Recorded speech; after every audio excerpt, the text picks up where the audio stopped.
The papers landed on the table between the turkey bones and the half-eaten cranberry sauce.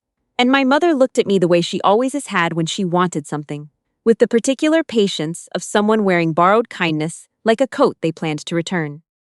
"Just sign it," she said. "That's all we're asking." It was Thanksgiving. The second Monday of October, the way it always is in this country, the way our family had always marked it, with too much food and too little honesty in a dining room in Oakville that my mother kept immaculate, as though the cleanliness of the surfaces could compensate for what happened beneath them. 17 people were in that room, my aunt on my mother's side, 3 cousins I only saw at Christmas and Thanksgiving, who had the particular quality of people who would repeat whatever they heard last. My brother's wife, Leona, who had positioned herself at the far end of the table with the careful stillness of someone who had been waiting all evening for exactly this moment. And my brother Grayson, 41 years old, and tanned in the way of men who golf more than they work, wearing an expression he had rehearsed in the mirror and hadn't quite landed. The documents my mother had slid across the table were a quitclaim form for the Muskoka property, the family cottage, the one my grandparents had built in 1971 on a lake 2 hours north of the city, the one we'd spent every August at until I was 12 and everything started fraying. My grandparents had left it equally to their 3 children, and through my mother's portion a share came to me. Grayson's name was typed into the transfer box. The notarization line was blank, waiting for my signature. The papers underneath were what my mother called the supporting documentation, a stack of fabricated invoices totaling $85,000 for cancer treatment she claimed the family had funded during the 2 years I'd spent in and out of the Sunnybrook oncology ward. I had received exactly 1 financial contribution from my family during treatment, an Interac e-transfer of $2,000 from my mother, with a note that said for anything extra, OHIP had covered the rest, as it is designed to do, because we live in a country that made that decision a long time ago.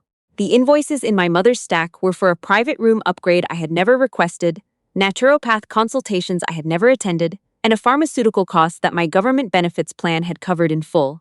I knew this because I had the actual receipts, all of them, organized in a folder on my laptop, color-coded by date, because I was exactly the kind of person who color-coded receipts, and the people sitting across this table had spent 40 years deciding that made me lesser rather than useful. I picked up the papers. I read every page slowly while the gravy congealed and the conversation around the table curdled into silence. I set them down and picked up my fork. "I'll need to have my lawyer look at this," I said. Leona laughed, the performative laugh she deployed when she wanted the room to understand that something was beneath serious consideration. "Your lawyer," she said, "on a government salary. That's rich." My mother folded her hands. "Grayson needs the equity before the end of the year. His company is in a growth phase. This is what fairness looks like when you step back and look at the whole picture." I looked at my brother across the table. His company, Grayson Integrated Facilities Inc., registered in Ontario, did facilities management contracts, building maintenance, HVAC systems, custodial services for commercial and institutional clients. The kind of work that sustained you steadily when the contracts held and eroded you quietly when they didn't.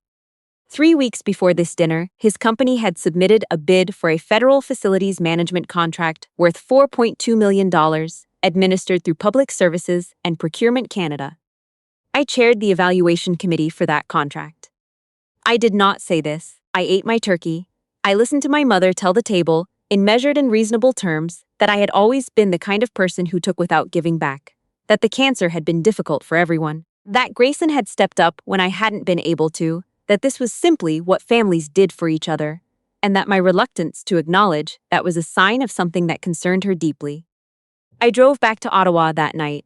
The 401 passed Kingston in the dark, trees stripped down to their bones along the highway shoulders, the particular silence of a long drive you don't share with anyone. I had made that drive so many times in the past decade that I knew where the road curved before it curved, knew which gas station had the good coffee near Belleville, knew how the city lights of Ottawa appeared on the horizon like a spilled handful of something ordinary. I found the familiarity of it steadying, not comforting exactly, steadying. What my family believed about my life was built on inference and indifference in equal measure. They had never asked about my work beyond the surface. They knew I was with the federal government, that I worked in procurement, that I lived in the glebe in a 2-bedroom apartment, and had no husband and no children, which they had catalogued as further evidence of my general failure to accumulate the right things. What they did not know, and had never cared enough to find out, was my actual title.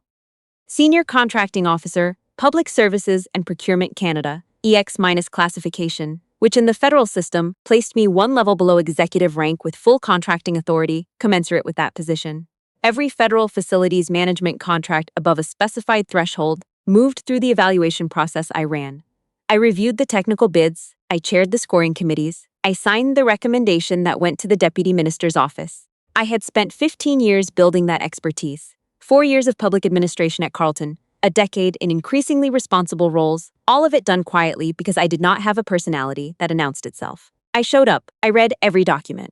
I knew the supply manual the way some people in this country know the playoff standings. When the diagnosis came 2 years ago, stage 2, caught in a routine mammogram I had almost rescheduled. I had taken my medical leave, gotten through the surgeries and the chemo, returned to my desk 6 months later, and continued. My family had not visited once during treatment. My mother had sent the e-transfer and a card with a sunflower on it. My brother had texted once to say he was thinking of me. Leona had shared a pink ribbon post on her social media in October, which was not about me but which I was expected to find supportive. I was right to find it insufficient. I was also right to keep the $2,000 untouched in a separate account. Something in me had known it would matter later. The things that came next arrived in layers, the way damage done by frightened people usually does, without coordination, without strategy, pushed forward by panic wearing the costume of principal. Grayson called and left a 4-minute voicemail about integrity and family obligation, ending with the suggestion that he had other options if I continued to be uncooperative. I logged it and filed it. Leona filmed herself in the kitchen in Mississauga, sitting at the waterfall island she had posted about 19 times since the renovation, and told 14,000 followers the story of a woman who had drained her family's resources during a health crisis and was now refusing accountability. She did not use my name. She didn't need to. The cousins saw it, the aunts saw it, and by 48 hours later, my mother's sister had texted me a screenshot with the message, "I don't know what to believe anymore." I didn't respond. A demand letter arrived from a paralegal service in Brampton. $85,000 within 21 business days, or Grayson would pursue a civil claim for unjust enrichment and notify my employer of the ongoing financial dispute. The letter was designed to look more authoritative than it was. A paralegal has no standing to notify anyone's employer of a private civil dispute. I read it once. I filed it in the folder with the voicemail. Then came the thing that changed the nature of what I was dealing with. My mother called the patient records line at the Sunnybrook Oncology Center. She gave my name, my date of birth, my OHIP number, which she had somewhere memorized. She told the record staff that she was requesting my treatment summary on my behalf because I was, she said, too unwell to manage my own files. She wanted documentation she could print out and use as evidence in a civil proceeding. Evidence that the treatment had been expensive, that the family had been involved, that there was something to owe. What my mother did not understand was that unauthorized access to personal health information under a false identity is a violation of Ontario's Personal Health Information Protection Act. It is a violation of federal privacy legislation. It is not ambiguous. Large hospital systems log records requests, flag inconsistencies, and, when the patient in question is a federal employee with an active related file already in process, follow their protocols carefully. The Sunnybrook privacy officer called me at my desk in Gatineau 2 days later. I listened. I asked her to preserve the log. I thanked her and ended the call. I sat for a moment with my hands flat on my desk, looking out at the Ottawa River. Something in me had been holding a door open, some small and irrational part of me that had not yet surrendered the idea that there was a limit to how far my family would go. My mother had walked through that door and kept walking until the door was not even visible behind her. I had been raised by a woman who did not love me less than she loved my brother. I had been raised by a woman who did not know how to love me at all. These are different things, and it took me until that moment, sitting at my government desk in November with the river going gray outside the window, to understand clearly which one was true. I opened my email. I composed a message to the RCMP Commercial Crime section file that had been running quietly for 6 weeks, opened the day I had recused myself from Grayson's contract evaluation and flagged the bid for integrity review, and I attached the privacy officer's contact details and the hospital log reference. I typed one sentence, "Please add this to the existing file." Then I went back to work. What the investigation had assembled by that point was the particular kind of damning that financial crime produces. Not dramatic, not violent, just numbers that didn't reconcile, documents that didn't match, and a trail that became impossible to explain away, once someone patient enough to trace it had done so. Grayson's workforce numbers in the technical bid were inflated by a factor of nearly 3. The company listed 32 employees. The actual headcount was 11, most of them part-time. The proprietary facilities management software described at length in the bid as a competitive advantage and cited as justification for a premium pricing tier was a rebranded version of an open-source platform available for free download online. Two of the key personnel listed held certifications that had lapsed more than a year prior. The retained earnings figures across the 3 years of financial statements submitted did not reconcile when you laid them flat on a table and read them left to right. And underneath all of it, the money. 18 months earlier, Grayson had told my mother he had found a co-investment opportunity in a pre-construction condo project near Hamilton. He told her the return would be 20% within a year. My mother had taken a home equity line of credit against the Muskoka cottage, against both her share and mine, which required my consent she had never sought, and transferred $320,000 to Grayson. He had placed the majority of it into leveraged margin positions that collapsed when rates moved. He had lost $270,000 in 11 weeks. He had used the remaining $50,000 to pay company operating costs and Leona's credit cards, and he had told my mother the condo project was simply taking longer than expected. The cottage she had tried to get me to sign over, the one that was supposed to represent my debt to the family, was already being swallowed by the HELOC Grayson had drawn against it. My mother had no idea. She had been waiting 18 months for a progress update on an investment that did not exist. I went to the Yorkville restaurant on a Thursday night in November. She had called it a family conversation, just the three of us, no Leona, a chance to resolve things before Christmas. The kind of restaurant where the tables are far apart and the menus have no prices, which was her way of signaling occasion. They were already seated. Grayson had red wine. My mother's hands were folded. She looked like someone who had been holding a structure together through sheer force of posture and was running low on force. I let them speak. Grayson talked about legacy and collateral and good faith resolution. My mother talked about sacrifice and healing and what families owed each other.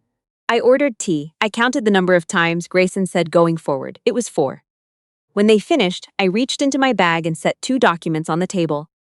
The first was a letter on RCMP Commercial Crime section letterhead, confirming an active investigation file had been opened into Grayson Integrated Facilities Inc. and associated transactions, and that all related parties had been advised to preserve records. The second was a complaint confirmation from the Information and Privacy Commissioner of Ontario, referencing the unauthorized access attempt to my personal health information at Sunnybrook Health Sciences Center on the specific date my mother had made her call. I slid them both to the center of the table. I waited while they read. Grayson's wineglass stopped in midair. My mother's folded hands went absolutely still, the stillness of someone managing something the rest of their body isn't ready to process. I said, "The HELOC against the Muskoka property has been flagged in the investigation. You'll want to speak to a lawyer before you do anything else. An actual lawyer, not a paralegal service."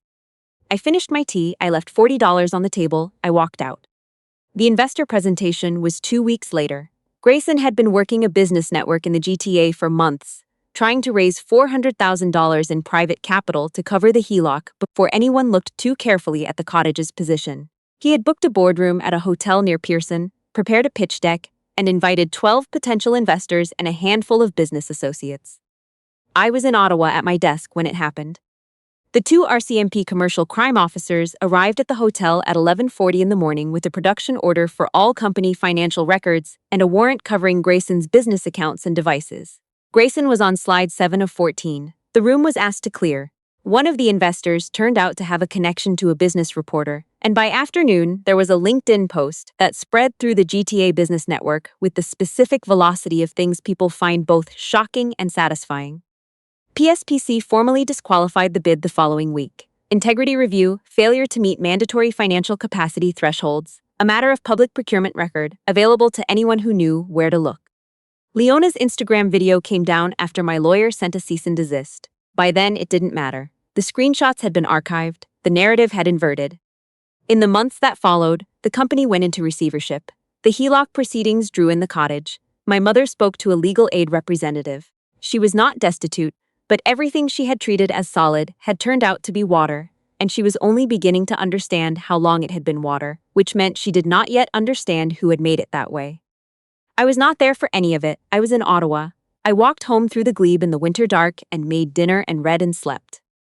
My 6-month oncology appointment was in March on a Tuesday in a 4th-floor office near the Civic campus with plastic waiting room chairs and a window facing a parking structure. The technician was efficient and matter-of-fact. The doctor came in afterward with the scan results and said what I had spent 6 months directing a careful portion of my hope toward. Everything looked clear. She would see me again in 6 months.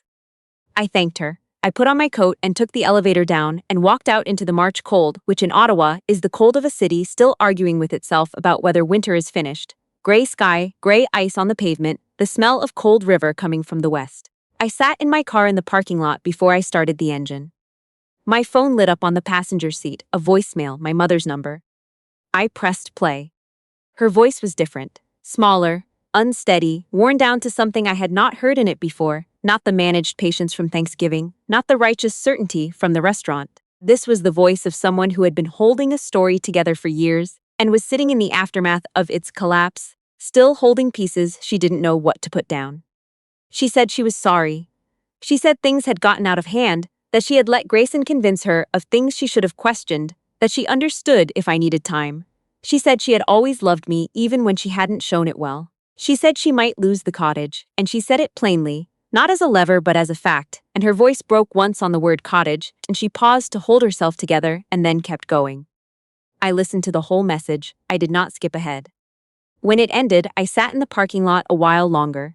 Outside the windshield, a woman crossed the lot with a stroller, a toddler's boot sticking out from under the blanket at an improbable angle. 3 Canada geese were walking single file along the edge of a half-melted snowbank near the road, going wherever geese go with the absolute conviction that it is the right direction. The sky was the color of old pewter, but there was something shifting in it from the west. That particular quality of March light that means the season is reconsidering, that something warmer is coming, that the argument with winter is almost over. I pressed delete. The voicemail disappeared. I put the phone in my bag and started the car and drove to the grocery store on Bank Street and bought the ingredients for the pasta I had been planning all week. I carried the bags upstairs. I put water on to boil. The window in my kitchen faces west. In March, when the sun comes back, it hits that window at around 5:30 and turns the whole room briefly gold, just a few minutes, just before the light drops. It was the reason I had taken the apartment 4 years ago. I stood at the counter while the water heated and watched it come in, and it did what it had always done, which was make everything briefly and unreasonably beautiful. I had not stolen from anyone. I had not stolen from my family. I had not stolen from my own illness. I had not stolen from the version of myself that had sat in a hospital chair 2 years ago and wondered, in the specific quiet of 2 in the morning, whether the things she was working toward were worth working toward. They were. This was what they looked like. Pasta water coming to the boil, light in the kitchen, a life on the other side of everything they had tried to take, ordinary and intact and belonging entirely to no one else. That was enough. It was more than enough. It was everything I had ever actually asked for, and I had built every square inch of it myself.